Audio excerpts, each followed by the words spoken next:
우리는 일생을 통해서 공부를 했습니다. 예를 들어서 학교 공부를 하고 부모들한테 가정교육을 받고 나와서 사회에 나와서 선배들이나 또는 상사로부터 교육도 받고 해서 그 교육이라는 그것이 머릿속에 가득 들어있거든요. 그게 어떤 현상이든지 간에 여러분들이 가지고 있는 자율적인 정신세계를 이렇게 붙들어내는 그런 현상을 가지게 됩니다. 그걸 그런 속에서 탈피를 해야 됩니다. 이런 이야기 했거든요. 저도 붓글씨를 쓰지만 제일 처음에 붓글씨를 쓸 때는 서도라해서 구성궁이라든지 왕이지필법이라든지 한석봉체라든지 해서 그 아주 명필의 체를 답습해서 글을 쓰게 됩니다. 그게 아주 잘 연마되었을 때 그 체를 스승이 잊어버리라고 합니다. 그리고 난 후에 자기의 체를 만드는 때 그걸 서예라 합니다. 그러니까 그 위에 앞에 답습한 것을 서도라하고 뒤에 새로운 그 자기의 세계관을 만드는 것을 서예라 하거든요. 여러분들은요, 학교에서 가르치는 것이 마냥 진리인 양 그걸 그대로 사회에 와서 적응하고 있거든요. 그러니까 하나 발전이 되지 않습니다. 옛날에는 그래도 됐습니다. 왜 됐는가 하니까 우리나라가 개발도상국 또는 후진국으로 있을 때는 선진국 뒤만 따라가면 됐습니다. 예를 들어서 일본에서 소니 텔레비를 만들면 한국에서도 그 비슷하게 만들어서 그 기술을 계속해서 따라 붙이기만 하면 됐어요. 예를 들어서 일본이라는 나라가 우리나라보다 앞선 나라이기 때문에 그 뒤만 쫄쫄쫄 따라가면 됐단 말이에요. 그걸 카피라고 하죠. 옛날에 이야기가 우리나라에서는 카피 문화가 엄청 발달했다고 하거든요. 그런데 이제 어떻게 됐나 하면 그런 가전제품이라든지 예를 반도체라든지 자동차라든지 조선 같은 것이 일본을 추월했어요. 그러니까 옛날에 이제는 따라갈 데가 없는 거예요. 그러니까 옛날에는 그 마라톤을 하는데 잘 뛰는 사람 뒤만 쫄쫄쫄 따라가면 됐는데 이제는 자기가 선도해가는 그런 현상의 나라가 됐습니다. 그럼 어떻게 해야 합니까? 다른 나라의 다른 국가들이 한국의 기술에 뒤를 따라오도록 만들어야 되는데 그럼 우리는 앞이 안 보이는 거예요. 전에는 뒤만 따라가면 됐지만 이제는 황량한 앞날이 펼쳐져 있는 겁니다. 그래서 이제 창조시대 이런 소리를 하죠. 그래서 옛날에는 서울대학교, 스카이대학교, 좋은 대학 나온 학생들이라면 출세도 하고 공무원도 되고 판검사도 되고 의사도 되고 그랬어요. 근데 지금은 그런 시대가 아닙니다. 언제 그게 깨지느냐 하면 노무현 대통령이 상고를 나와서 대통령이 되고 난 후부터 그런 문화가 점차적으로 불식하게 된 것입니다. 이제는 우리가 학교에서 배운 그 어떤 고정관념을 탈피하고 깨트려 버려야 하는 그런 시대가 온 것입니다. 여러분 그렇게 하고 있습니까? 근데 이제 우리 사업을 하는 데 있어서도 후발대라는 것이 있거든요. 선발대가 있고.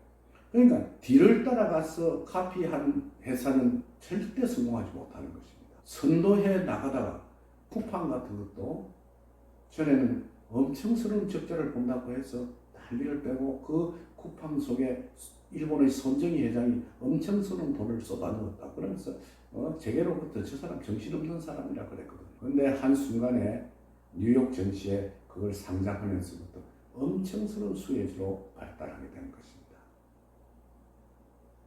여러분들이 가지고 있는 사업을 하시는 일이 과연 다른 사람 것을 카피해서 하고 있는가? 아니면 내가 창조적으로 그 일을 해가고 있는가를 여러분들이 생각해 봐야 하는 것입니다. 여러분, 과연 창조적으로 하고 있습니까? 그래서 현재는 하드웨어 시절이 아니고 소프트웨어 시절이라 하거든요. 소프트웨어는 하나의 새로운 기술 하나를 만들어내면 세계 제1의 부자가 됩니다. 마이크로소프트라든지, 그 다음에 애플이라든지 이게 스티브 잡스 같은 사람은 그런 새로운 영역을 제일 처음 개발했다.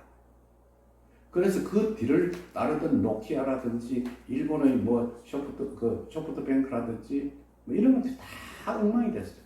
겨우 그 뒤를 따라잡으면서 성공을 시킨 것이 한국의 삼성이죠.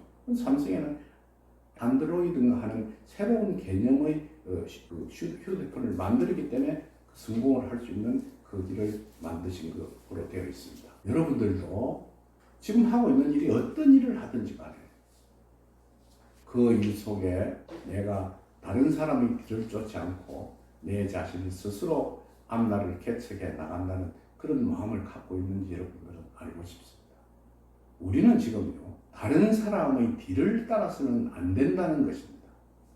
지금 뭐 보니까 예를 들어서 뭐 온라인상으로 무엇이 하나 뜬다 하니까 막 그거 확 따라들어요. 근데 뜬다 해서 돈을 번 사람 외에는 그 외에는 별 다 재미가 없어요.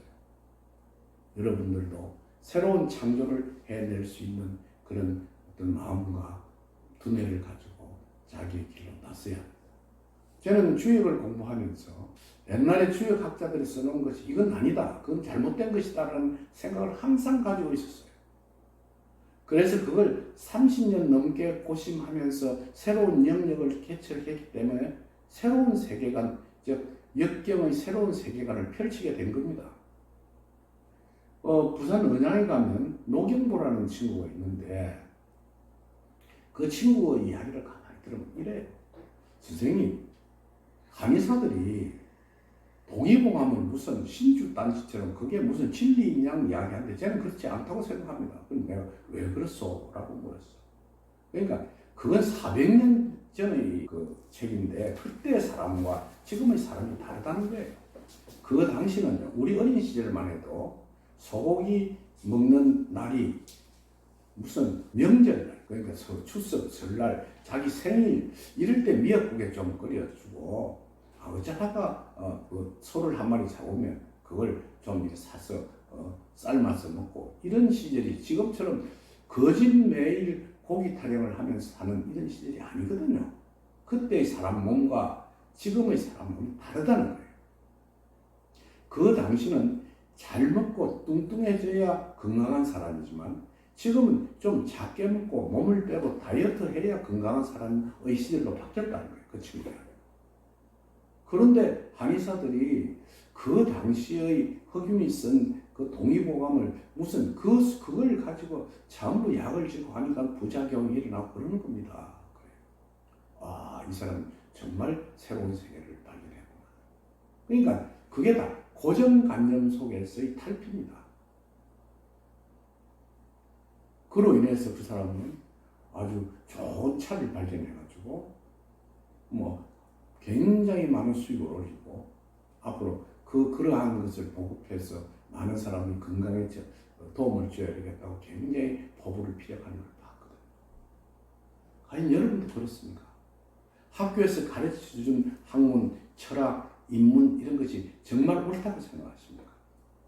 난 요번에 주역 연구생을 모집하는 가운데 내 학문에 대한 잘못된 부분을 서로 새로 개척하는 분이 있다면 그걸 최고의 나의 스승으로 삼을 예정으로 가지고 있습니다. 내가 가르쳐 준 대로 그것만 가지고 답습하는 것은 별로 옳은 방법의 공부가 아니라는 것이죠. 부디 여러분들은 삶을 살아가면서 고정관념을 깨뜨리는 그런 자세를 가지고 삶을 지속했으면 좋겠습니다.